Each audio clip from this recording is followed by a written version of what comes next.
mejoras o qué se necesitaría cambiarle, y con esto termino, qué mejoras que se necesitaría cambiarle al programa Gas Bienestar, porque una realidad es que el año pasado que lo presentaron, pues se prometió llegar, por ejemplo, a las 16 alcaldías de la Ciudad de México para enero de este año, no se cumplió. Se prometió ofrecer 50,000 cilindros de gas al día, no se cumplió. Información que tenemos en Publimetro y que hemos publicado, que obtuvimos a través de Transparencia, dice que se ofrecen 5,000 tanques al día y se venden 3,000 tanques al día. Se prometieron 1,000 y algo de rutas, existen 98 rutas, también se publicó en eso. Y hay una realidad, sobre todo muy importante para cerca de 28 millones de mexicanos, especialmente en los estados del sureste, que es que ellos siguen utilizando leña como principal combustible para la hora de cocinar, ¿no? Para este momento. Y la encuesta nacional de salud que se publicó en esta semana, en esta encuesta citan el censo de 2020 y dicen que 12,9% de los hogares siguen utilizando leña como principal combustible. Entonces, advierte en la encuesta y advierte también un estudio de la UNAM de 2020 que esto provoca o deja a las personas en mayor vulnerabilidad ante enfermedades respiratorias, pero también ante una época como la pandemia que estamos viviendo. Y en este estudio de la UNAM que menciono, una de las recomendaciones es acercar el gas LP a estas millones de personas que necesitan este combustible. Entonces, presidente, preguntarle, ¿qué cambios habría que hacerle a este programa para que de verdad llegue a estas personas y para que de verdad pueda haber este cambio, que sería un cambio para la salud, pero también para el medio ambiente a mediano y largo plazo? Y finalmente, ya para terminar, para el subsecretario Mejía, nada más preguntarle, en una de las últimas intervenciones que tuvimos, presentamos el tema de los montadeudas, que son estos estafas que se hacen a través de aplicaciones de redes sociales. El presidente nos comentó que usted nos iba a informar al respecto, preguntarle sobre ese pendiente. Muchísimas gracias, presidente. Sí, todo lo que dices es cierto. O sea, si se ampliara el programa de Gas Bienestar, se ayuda a más gente. Ya demostró que funciona. Es una cuestión de ir poco a poco avanzando. Ya tenía Pemex todo el plan y se nos vino esta nueva crisis y frenamos un poco ese programa porque se controló el precio, que era el principal objetivo. Pero ahí está el programa y es cosa de irlo ampliando. Y sí tienes razón, todavía hay mucho consumo de leña para hacer alimentos y en el Hospital de Enfermedades Respiratorias mucha gente está afectada por eso, o sea, por cocinar con leña.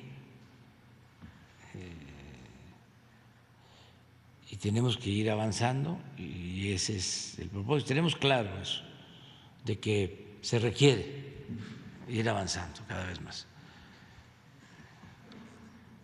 Lo vamos a hacer hasta donde podamos y tienen que venir otros, porque la verdad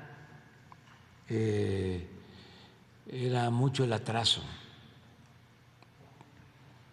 Se habían dedicado nada más a robar. El gobierno era un facilitador para hacer negocios, para sacar provecho en lo personal, no para atender las necesidades del pueblo. Entonces, nos falta todavía y estamos atendiendo lo que consideramos fundamental. Por ejemplo, es fundamental acabar con la corrupción. Eso es fundamental, porque ese es el principal problema. Si no hay corrupción, va a haber presupuesto y va a alcanzar para atender las necesidades de la gente. Van a haber fondos para apoyar a los pobres, para apoyar la educación, para apoyar la salud. Si hay corrupción, no hay nada. Es deuda, es acumulación de dinero en unas cuantas manos, es desigualdad. Entonces, eso, por ejemplo, debe de quedar bien arraigado. O sea, el cero corrupción. También el que podamos atender a todos, respetar a todos, pero que haya el consenso de que debemos de darle preferencia a los pobres. Eso también. Parar en seco el egoísmo, el individualismo, ser más humanos, más fraternos, eso igual. Y buscar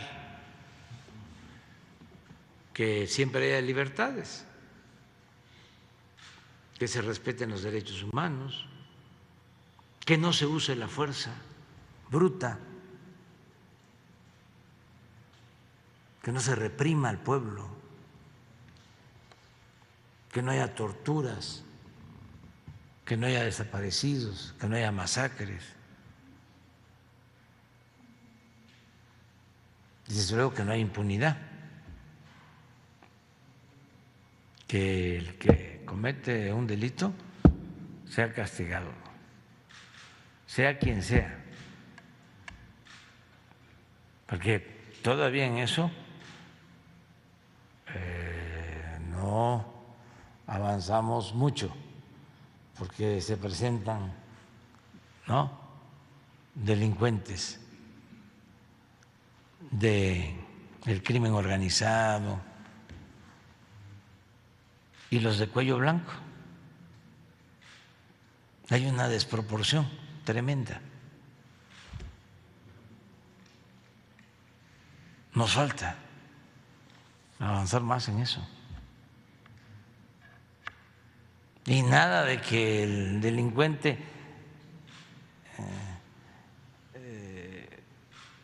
nada más es el que está en estas bandas. Imagínense el que tiene un cargo público y lo usa para robar y ni se despeina, ni pierde su respetabilidad.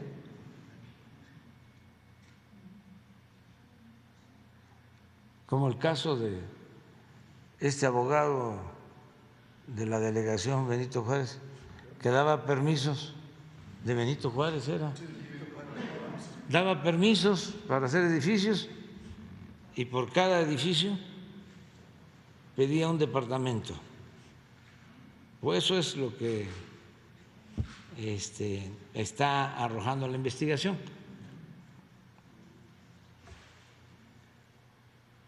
Y a todas, colmado de atenciones, de privilegios, hasta aplaudido por la gente.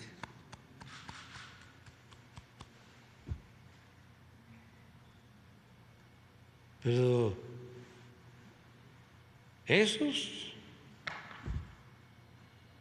son los que también tienen que ser castigados y se tiene que acabar con la impunidad.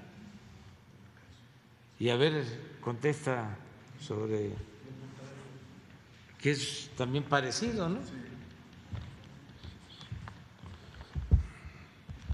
Sí, gracias. Efectivamente, como aquí lo expusieron en mañaneras pasadas, el presidente nos instruyó a revisar este tema y sí hemos avanzado. Seguramente ya en breve, dentro de Cero Impunidad, se presentarán casos concretos. Efectivamente hay un conjunto de aplicaciones fraudulentas que ofertan supuestos préstamos o créditos sin pasar por buró de crédito ni ninguna revisión, simplemente descargando estas apps y luego dando permisos para que se introduzcan en tus contactos, en tus contraseñas, y a partir de este mecanismo fraudulento, estas aplicaciones se apoderan de la información que hay en los teléfonos celulares de quienes caen en estos engaños, y a partir de ahí empieza un mecanismo de extorsión donde les exigen supuestos pagos por servicios generados y luego van deteriorándose cada vez en una lisa y llana extorsión y amenaza de difundir imágenes de supuestos delitos cometidos por quienes son víctimas de estas aplicaciones, incluso ser exhibidos como abusadores sexuales, como pederastas, e incluso ya escalando hasta decir que van a ir contra ellos con violencia física o contra sus familias. Comentar que tenemos información que hay 350 carpetas de investigación abiertas en diferentes fiscalías de manera muy relevante en la Ciudad de México. Se han identificado 660 apps, se han dado de baja algunas de estas, ya lo presentaremos en el reporte que se está construyendo. Ya la Fiscalía de la Ciudad de México, la Procuraduría Fiscal de la Federación y otras ya están en vías de judicializar casos. Se han detectado ya las redes de vínculos de estos defraudadores y extorsionadores, y comentar que paralelamente se han emprendido algunas acciones de difusión preventiva y se va a intensificar campañas de civismo digital, campañas informativas de alto impacto, y se va a publicar los listados de las apps de cobro ilegítimo. Y por otro lado, pues está abierto el 089 para cualquier denuncia ciudadana, y también se va a trabajar junto con la Conducef para hacer campañas para que la gente, antes de caer en estas trampas, de estos fraudes, pueda consultar si efectivamente tales aplicaciones están avaladas por la Conducef. También se va a hacer lo mismo con la Profeco, pero adelantar que en breve tiempo seguramente aquí se presentarán casos en Cero Impunidad ya de detenciones sobre este tipo de fraudes, y al mismo tiempo hacer un llamado a quienes hoy nos ven para que no caer en este tipo de fraudes, de extorsiones que ofrecen beneficios ilusorios y que realmente se convierten en un caso muy grave. Tenemos documentado un caso ya en vías de judicialización que una persona hasta 350,000 pesos depositó. Todo está documentado y seguramente en breve habrá una respuesta penal y judicial al respecto. Gracias. ¿Ya tienes eso? A ver, no le hace, pero vamos a ponerla.